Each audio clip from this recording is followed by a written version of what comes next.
കഴിഞ്ഞ ദിവസം കേക്ക് വേൾഡിൽ നിന്നൊരു കേക്ക് വാങ്ങി ഫ്ലോപ്പായ കഥ ഞാൻ നിങ്ങളായിട്ട് ഷെയർ ചെയ്തതാണ്. അപ്പോൾ തന്നെ കേക്ക് വേൾഡിൽ നിന്ന് എനിക്കൊരു കോൾ വന്നു. അവർ അപ്പോളജൈസ് ചെയ്തു. പകരം നല്ലൊരു കേക്ക് നിങ്ങൾക്ക് തരാമെന്ന് പറഞ്ഞു. അത്രയും കോൺഫിഡൻസോട് കൂടി അവർ വേറൊരു കേക്ക് തരാമെന്ന് പറയുമ്പോൾ അത് വളരെ നല്ലൊരു കാര്യമായിട്ട് എനിക്ക് തോന്നി കേട്ടോ. കാരണം അവരുടെ തെറ്റ് മനസ്സിലാക്കി അവരെന്നെ വിളിച്ച് എന്താണ് പ്രശ്നം, നിങ്ങൾക്ക് ആ കേക്കിൽ എന്താണ് ബുദ്ധിമുട്ട് വന്നത്, എവിടെയാണ്, എന്താണ്, ഏതാണെന്നൊക്കെയുള്ള ചോദിച്ച് ക്ലിയർ ചെയ്യാനുള്ള ആ മനസ്സുണ്ടല്ലോ, അവർ ആ കസ്റ്റമറിനോട് കാണിക്കുന്ന ഒരു ആത്മാർത്ഥതയായിട്ട് എനിക്ക് തോന്നി കേട്ടോ. എന്തായാലും നമുക്ക് കേക്ക് വേൾഡ് വേറൊരു കേക്ക് തന്നിരിക്കുകയാണ്. അത് കഴിച്ച് മാമിനുണ്ടായ ബുദ്ധിമുട്ടിന് ക്ഷമ ചോദിച്ച് അതെന്താണെന്ന് കണ്ടുപിടിച്ച് നെക്സ്റ്റ് ടൈം അത് ക്ലിയർ ചെയ്യുന്നതായിരിക്കുമെന്ന് പറഞ്ഞിട്ട് പകരം അവരുടെ സിഗ്നേച്ചർ കേക്കായ ഫിൽജാറോ കേക്കാണ് തന്നത് കേട്ടോ. അതിൻ്റെ പ്രസൻറ്റേഷൻ തന്നെ വളരെ നന്നായിട്ടുണ്ടായിരുന്നു. ഞാൻ പറഞ്ഞിട്ടുണ്ടായിരുന്നു ഞാൻ കേക്ക് നല്ലതല്ല എങ്കിൽ വീണ്ടും മോശം അഭിപ്രായം പറയും. അതുകൊണ്ട് എനിക്ക് കേക്ക് നല്ലത് തന്നെ തരണം. നിങ്ങളുടെ കസ്റ്റമേഴ്സിനെ തൃപ്തിപ്പെടുത്തും പോലെ തന്നെയാണ് എൻ്റെ വീഡിയോസ് കാണുന്ന എൻ്റെ സുഹൃത്തുക്കളോട് ഞാൻ പറയുന്ന ഓരോ കാര്യവും അവരെ തൃപ്തിപ്പെടുത്തുന്ന രീതിയിലാണ്. അതുകൊണ്ട് നല്ലത് മാത്രം കൊണ്ടുവരിക, നല്ലത് മാത്രം പറയും, മോശമാണെങ്കിൽ മോശം പറയും, അതിലൊരു വിഷമം കരുതരുതെന്ന് പറഞ്ഞു.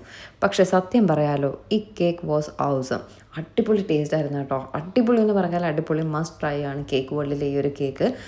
ഞാൻ വേദയുടെ ബർത്ത്ഡേക്കും നമ്മുടെ വീട്ടിലെ എല്ലാ സെലിബ്രേഷൻസിനും കേക്ക് വേൾഡിൽ നിന്ന് തന്നെയാണ് വാങ്ങുന്നത്. അല്ലെങ്കിൽ ചിലപ്പോൾ സംസം വൺ കഫേന്ന് വാങ്ങാറുണ്ട്. പക്ഷേ ഈ ഒരു പ്രാവശ്യം അവർക്ക് എന്ത് പറ്റിയെന്ന് അറിയില്ല. ഇപ്പം നമുക്കായാലും നമ്മൾ എന്നും നന്നായിട്ട് കുക്ക് ചെയ്യുന്നൊരു സാധനം എപ്പോഴെങ്കിലുമൊക്കെ നമുക്കും ഫ്ലോപ്പ് ആവാറില്ലേ, അതുപോലെ എന്തോ ഒരു ചെറിയൊരു മിസ്റ്റേക്ക് പറ്റിയതാണ്. കേക്ക് അത് നല്ലതായിരുന്നു, പക്ഷെ ആ ഒരു വിലയ്ക്ക് ആ ഒരു സംഭവം ഉണ്ടായിരുന്നില്ല എന്നുള്ളതാണ്.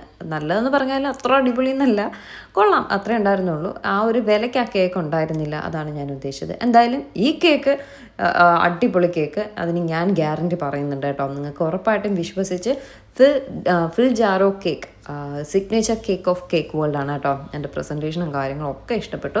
എന്തായാലും thank you so much cake world. നിങ്ങളുടെ എന്താണ് എന്നുള്ളത് വിളിച്ച് മനസ്സിലാക്കാൻ ശ്രമിച്ചതിലും പകരം നമുക്കൊരു കേക്ക് വേണ്ട എന്ന് പറഞ്ഞിട്ട് ഉറപ്പായിട്ടും മാം അത് ഒരെണ്ണം എടുത്തേ പറ്റുള്ളൂ എന്ന് പറഞ്ഞിട്ട് ആണെന്ന് ചീമയുടെ ബർത്ത്ഡേ അവർക്ക് കേക്ക് വേണ്ട എന്നാണ് പറഞ്ഞത്. എങ്കിലും കേക്ക് വേൾഡിൻ്റെ ആ ഒരു പെരുമാറ്റം അവർ മസ്റ്റായിട്ടൊരു കേക്ക് നിങ്ങൾ നമ്മുടെ നിന്ന് വാങ്ങിയേ പറ്റത്തുള്ളൂ എന്ന് ഉറപ്പ് പറഞ്ഞത് കൊണ്ടാണ് ഉറപ്പായിട്ടും ഇന്നൊരു കേക്ക് കട്ടിങ്ങിലേക്ക് പോകാമെന്ന് കരുതിയത്. എന്തായാലും ഈ കേക്ക് സൂപ്പറാണ്. നിങ്ങളെല്ലാവരും കേക്ക് വേൾഡിൽ ഈ ഒരു കേക്ക് ഒന്ന് ട്രൈ ചെയ്ത് നോക്കുക കേട്ടോ.